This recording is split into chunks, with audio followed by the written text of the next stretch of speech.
Hey guys, it's Marcus with the Horror Junkies of Utah coming at you today with another one of my book reviews. Today I'm going to be reviewing I Am Legend by Richard Matheson.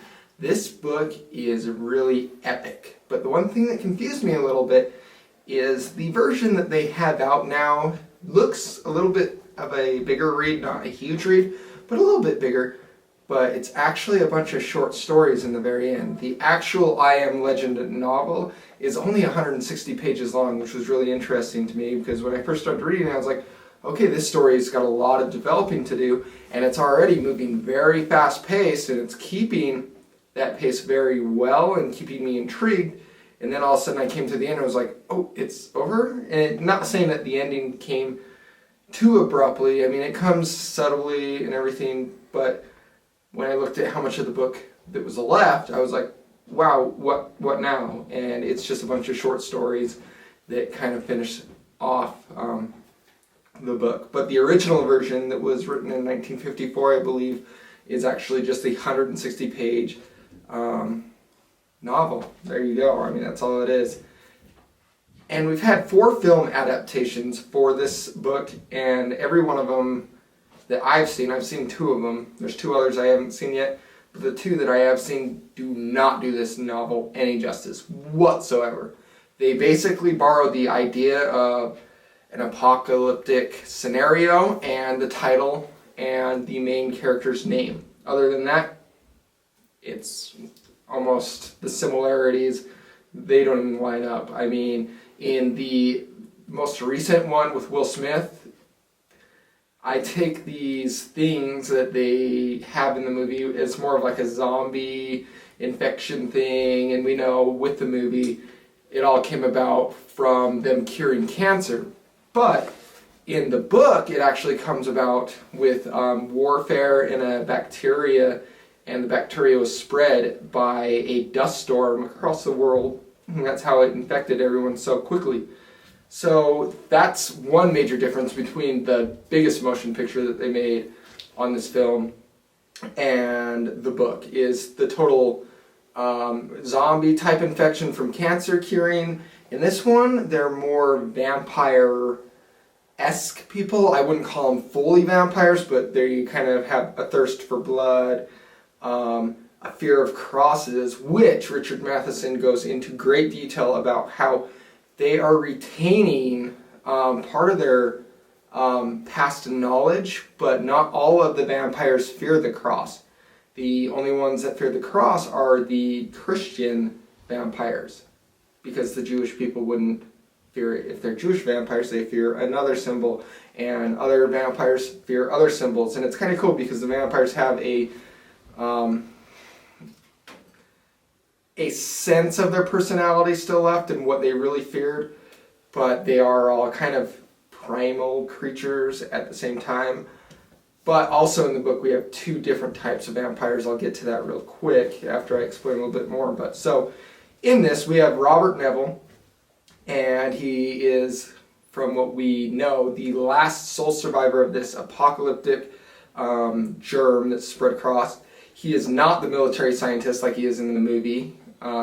In both the movies, I believe, they portray him to be this great military scientist that kind of shut himself away to try and cure the disease. He's not that. In this, he's just the regular average Joe, goes to a factory job, and he starts researching how to cure this virus, but he's going to the library and everything. And this book was written in the 50s, but it's placed in the 70s, not like the motion picture, which is placed in modern times. So he can't just get on Google or anything like that. He actually has to physically go to this old rustic library to get his collection going on researching the disease and whatnot.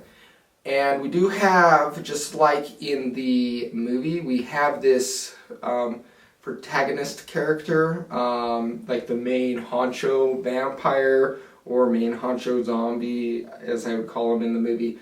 And his name is Ben Cortman, and he's always calling Robert Neville out, like, come out of your house, you pussy, we're gonna beat you, we're gonna kill you, you know. And he's trying to do this research, and he's like, fuck, man, this guy's driving me nuts. And we figure out that was one of his long-lost friends.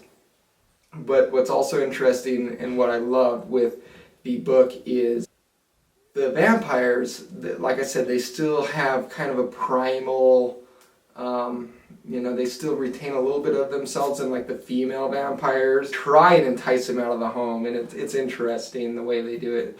You just have to read it to see kind of some of these weird things that these vampire women are doing. Robert Neville, he's trying to figure all this stuff out with the disease and with the virus that's causing these people to become vampires.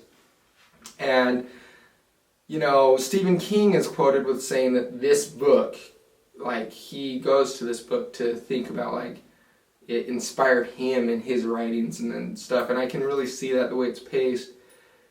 But it's just, it's a solid book.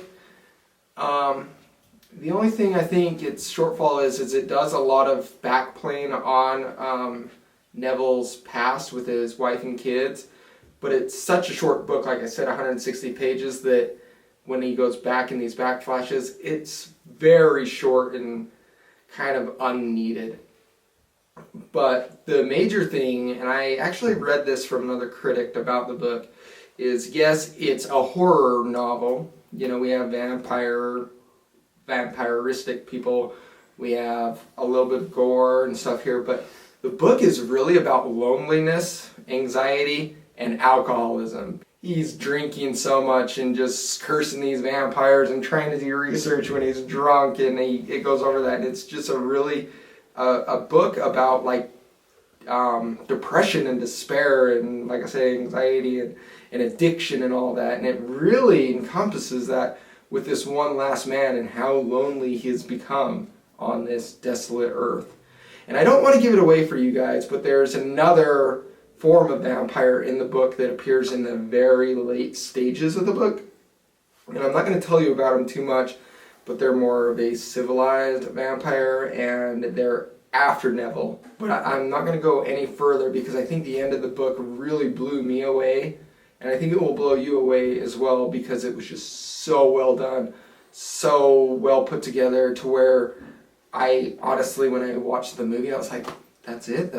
And the book was just like, wow. Ended perfectly. The movies that followed didn't end well at all. So you guys, go check this out. It's I Am Legend by Richard Matheson.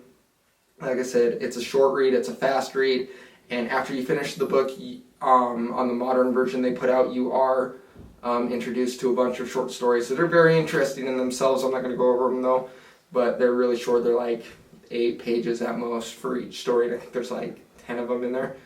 So yeah, go check it out. I Am Legend. I am Marcus Swenson with the Horror Junkies of Utah. Go ahead and like us on Instagram, Facebook, and subscribe to our YouTube channel. Go ahead and let me know what you thought about the movie versus the book in the comments below. If you guys have any questions for us, also put those in the comments below. I am currently reading The Exorcist now, so I'll have that book review up as soon as I am done with it. Anyways, you guys have a great night. Go check this book out. I will see you all later.